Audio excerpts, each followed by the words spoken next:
Welcome to Help Screen. And if you want to turn off Android without a button, Android have a built-in feature in order for you to turn it off. So guys, in order for you to find it, first thing is just simply go to the top and just simply swipe down to open up the notification panel.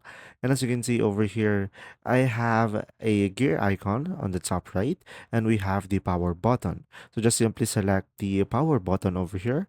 And as you can see, you will have an option power off, or if you just want to restart your phone, you will just simply select restart. So guys, the problem is if you don't have this power button on your device, what you could try to do is just simply select the gear icon on the top right corner.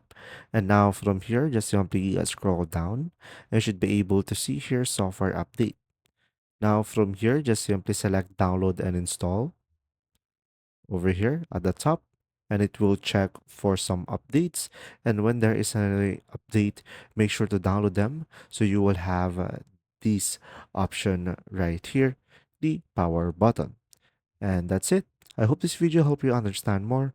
If you do, leave a like. Thanks for watching.